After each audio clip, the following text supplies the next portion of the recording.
Hey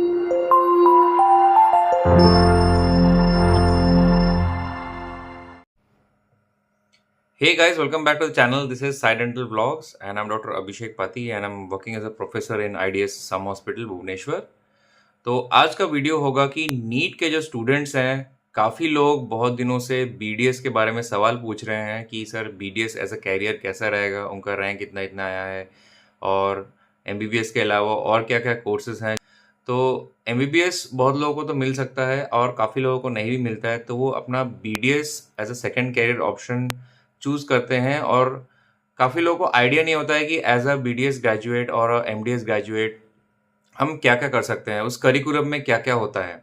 तो उसके बारे में आज मैं बताऊंगा। सो बीडीएस का मतलब होता है बैचलर ऑफ डेंटल सर्जरी और एमडीएस का मतलब होता है masters of dental surgery. BDS 5 years का है और एमडीएस 3 इयर्स का है। तो पहले हम बीडीएस के बारे में बात करते हैं कि हम क्या क्या बीडीएस में पढ़ाई करते हैं। तो बीडीएस की पढ़ाई ऑलमोस्ट एमबीबीएस से सिमिलर होती है, लेकिन कुछ कुछ टॉपिक्स होते हैं जो कि अलग होते हैं, जो कि डेंटल रिलेटेड होते हैं। अब क्या क्या टॉपिक्स सिमिलर होते हैं, जैसे कि हो गया एनाटॉमी, बॉडी की एनाटॉमी हो गई। तो बीडीएस में हम हेड एंड नेक एनाटॉमी ज़्यादा पढ़ते हैं। फिर हो गया उसके बाद आप बायोकेमिस्ट्री हो गया, फिजियोलॉजी हो गया। तो ये सब जो सब्जेक्ट्स हैं ये हमारे कॉमन रहती है एमबीबीएस के साथ। कुछ कुछ टॉपिक्स जो हमारे अनकॉमन जो डिफरेंट रहते हैं वो हो गया आपका डेंटल मटेरियल्स हो गया। ओके, देन हमारा आ गया फाइनल ईयर में जितने भी हमारे टॉपिक्स होते हैं वो सारे एमबीबीएस से डिफरेंट होते हैं। और सेकेंड ईयर में जब हम आते हैं तो एमबीबीएस के साथ हमारा फार्माकोलॉजी भी होता है और डेंटल में भी फार्माकोलॉजी होता है। वैसे कुछ कुछ सब्जेक्ट्स हर ईयर में अलग अलग होते हैं, जैसे कि एमबीबीएस वाले जनरल पैथोलॉजी पढ़ते हैं, हम लोग ओरल पैथोलॉजी पढ़ते हैं। और हम जैसे वो जनरल मेडिसिन पढ़ते हैं वैसे हम ओरल मेडिसिन पढ़ते हैं। इट्स अ ह्यूज कोर्स और ऐसा नहीं है कि एमबीबीएस नहीं मिला तो बीडीएस खराब है। बीडीएस भी इक्विवेलेंट डेंटिस्ट जो आपके शहर में होंगे आप उनसे पूछिए वो कितना उनकी इनकम है और कितना वो एक्सपीरियंस्ड हैं। तो एज अ बीडीएस कोर्स अगर आप चूज करना चाहते हैं तो हार्ड वर्क करने के लिए आप रेडी हो जाए लाइफ भर। लेकिन as a BDS graduate, okay, आप हर रोज सर्जरी करेंगे, आपका हाथ हर रोज चलेगा, आपका माइंड हर रोज चलेगा। ठीक है, तो ये ऑल अगर आप प्रैक्टिस आपकी सेटल हो गई तो ask me like you will be always busy in your clinic. ठीक है, पैसा तो बात की बात है, पैसा तो आएगा ही। का आप माइंड में रख के आप बीडीएस कोर्स करिए कि आपको एनी हाउ अगर आप बीडीएस कोर्स में घुस रहे हैं तो आपको सारे डेंटल प्रोसीज्योर्स सीखने ही हैं बाय हुक और क्रू। आप कॉलेज में सीखने का सबसे बेस्ट टाइम होता है। यूजुअली क्या होता है कि स्टूडेंट्स कॉलेज में सीखते नहीं हैं और बाद में इधर उधर क्लिनिक्स में टाइम वेस्ट करते हैं। तो सबसे ज़्यादा बीडीएस करियर का डिमांडिंग जॉब है। आपको हार्ड वर्क करना बहुत ही ज़्यादा ज़रूरी है। बिना हार्ड वर्क के आप बीडीएस कैरियर में शाइन नहीं कर सकते हैं। तो ये आ गया बीडीएस कोर्स के बारे में। अब मैं इसकी फीस के बारे में बात करता हूँ, टोटल खर्चा कितना आता है बीडीएस करने में। अप्रॉक्सीमेटली अगर आप बीडीएस करेंगे तो अप्रॉक्सीमेटली आपका पर ईयर आप 5 लैक्स मान के चलिए, तो अराउंड 20 to 25 लैक्स आपका एक्सपेंडिचर आएगा। अच्छा, इसके बाद आप कंफ्यूज होते हैं कि कॉलेज कौन सा हम चूज़ करें। देखिए, आपको कॉलेज अगर चूज़ करना है तो आप सबसे पहले वेबसाइट पे जाएं एनआईआरएफ की, वहाँ पे आप टॉप 20 कॉलेजेस आप देख सकते हैं ऑनलाइन। काफ़ी अगर आपको गवर्नमेंट मिल रहा है तो बहुत बढ़िया बात है। अगर आपको प्राइवेट कॉलेजेस में चूज़ करना है तो एनआईआरएफ रैंकिंग देख के आप चूज़ कर सकते हैं और इंडिविजुअल कॉलेज की वेबसाइट्स में जाके आप उस कॉलेज के मेंटर को फ़ोन करके आप उस कॉलेज की सैलरी के बारे में या फिर आपकी फीस स्ट्रक्चर के बारे में, हॉस्टल फैसिलिटीज़ के बारे में जान सकते हैं। ओके, और कभी भी सस्ते के पीछे मत जाइए। मेरा ये सबसे पहला एडवाइस है। सस्ता मतलब कि कम फीस वाले कॉलेजेस में आप मत जाइए क्योंकि उसमें कुछ ग्लिच रहता है।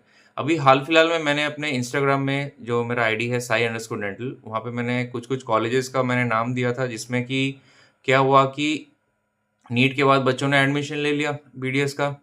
उसके बाद क्या हुआ कि बच्चों ने जब पास आउट हो गए, फाइनल ईयर हो गए, कुछ कुछ बच्चों ने तो एमडीएस भी ज्वाइन कर लिया गवर्नमेंट में। उस कॉलेज में जम्मू एंड कश्मीर के काफ़ी ज़्यादा स्टूडेंट्स थे। और उसके बाद क्या हुआ कि उनको डेंटल काउंसिल ऑफ इंडिया से एक नोटिस आया उस कॉलेज को कि 2014 और 2016 के बैचेस के बीच में जो जो बच्चे पास हुए उनका नाम ही नहीं है डीसीआई की लिस्ट में। मतलब कि उनकी कोई डिग्री नहीं है, they are still 12 pass after 10 years. आप समझ रहे हैं मैं क्या बात कर रहा हूँ। अभी वो नोटिस आया कुछ दिन पहले, तो कॉलेजेस ने उनका नाम डीसीआई को दिया ही नहीं। मतलब जो भी एमडीएस भी कर रहे थे उनको एमडीएस करने से मना कर दिया गया कि आप वापस जाइए, मैटर सॉल्व करके आइए, then you can join our तो कॉलेज के सामने सारे स्टूडेंट धरना लगा रहे हैं। तो ये सब कॉलेजेस और फर्जी कॉलेजेस में से बिल्कुल भी एडमिशन ना लीजिए। थोड़ा बहुत एक्स्ट्रा पैसा लग रहा है, इसका मतलब उस कॉलेज में कुछ अच्छी चीज़ है, इसलिए वो एक्स्ट्रा चार्ज कर रहे हैं। हर कॉलेज में जैसे कि सीबीसीटी नहीं होता, लेकिन कुछ कॉलेज में सीबीसीटी होता है, लेटेस्ट एडवांस टेक्नोलॉजीज़ होता है, इंफ्रास्ट्रक्चर होता है। तो ये बात आ गई कॉलेजेस की। तो कॉलेज चूज़ करना बहुत इंपॉर्टेंट है। हमेशा टॉप ग्रेड कॉलेजेस, भले ही आपका थोड़ा आप लोन ले लीजिए, ज़्यादा पैसा खर्चा करिए, लेकिन join a good college. Okay.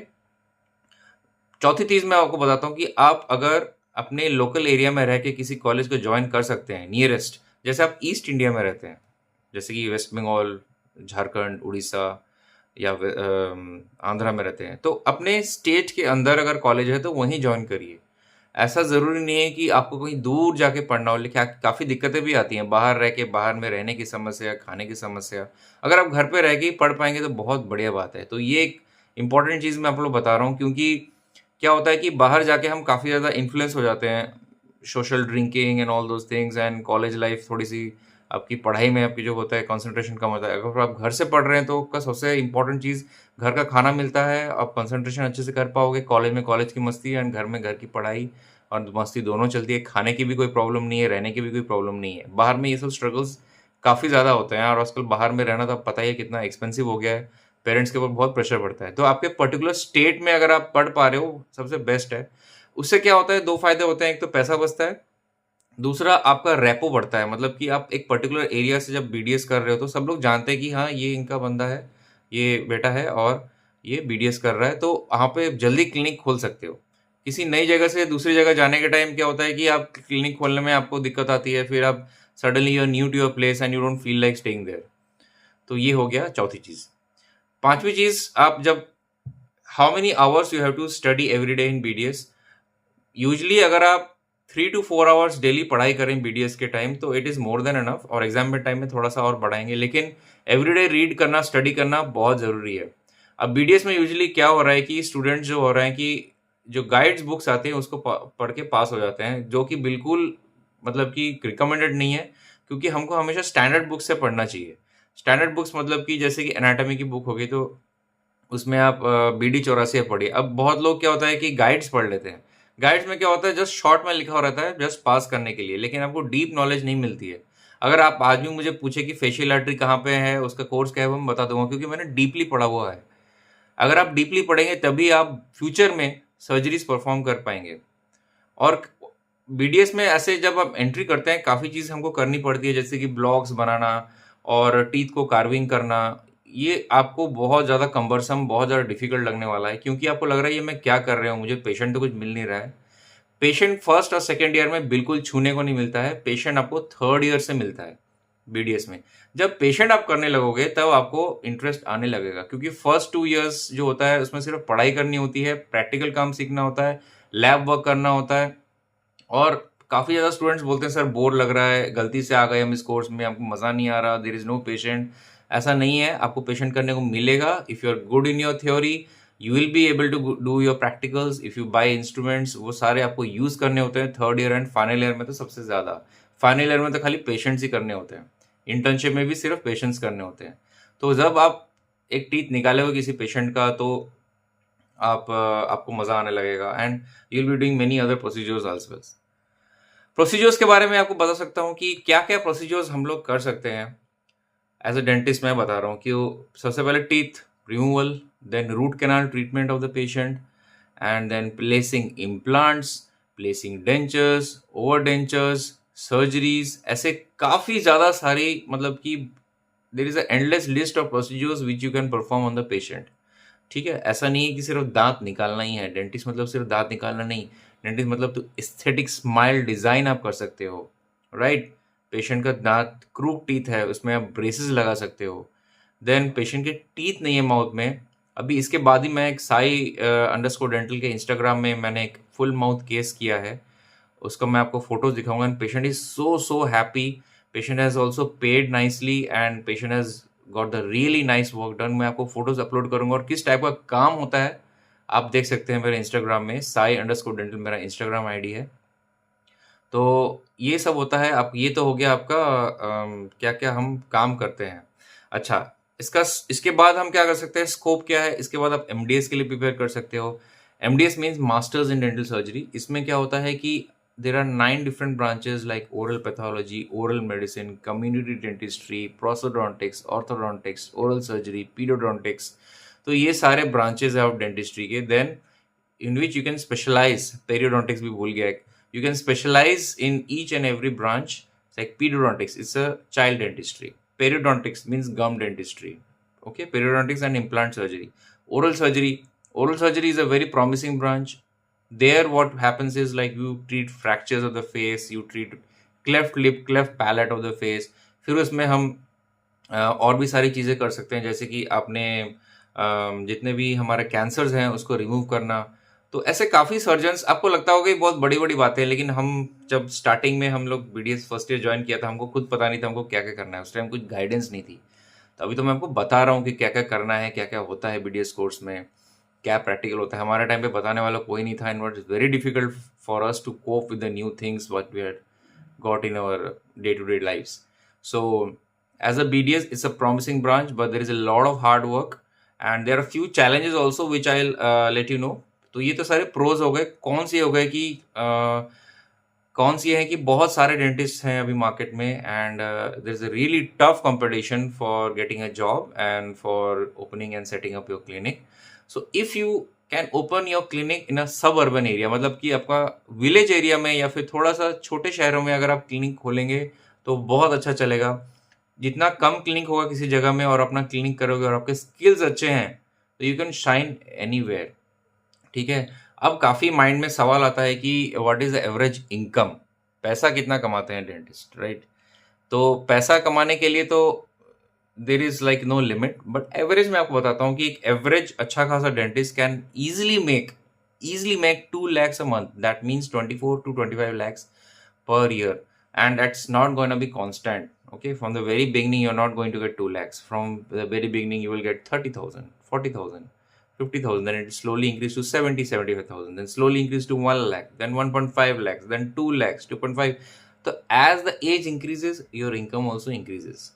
But the income starts at a very later stages in life. So choose your profession wisely. क्योंकि similar things like engineers, right? Say they get a lot of money from the very beginning. Initial में नहीं, but their development is very fast. But as a BDS graduation, if you do, your only studies will get over by 5 years. Then MDS you will do another 3 years. So you can calculate how much time you're taking to open a clinic. 10 years. Suppose you're 24, at the age of 34 you will be opening your clinic. I opened my clinic at the age of 31. So the faster you open your clinic, the more early you will get settlement, and you can go abroad also. You can go to Australia, move to other countries, और आप जाके practice भी वहाँ कर सकते हैं। You can move to Saudi, वहाँ पे भी आप प्रैक्टिस कर सकते हैं उनका लाइसेंस लेके। तो ऐसे there are numerous options, but the competition is very tough in dentistry. That you have to keep in mind, and you have to be mentally ready for doing very hard work. Okay, the hard work is more, the reward is less. So I'm telling you that from the very beginning, choose your career very wisely. So if you like this video, please do share, subscribe to this channel. I'll be coming up with more videos regarding dentistry, the scope of dentistry into this 2026, where I'll be making a detailed video of the job options and various career options, how much money is required to open a clinic, all those things. Till then, take care, bye bye, have a very great day.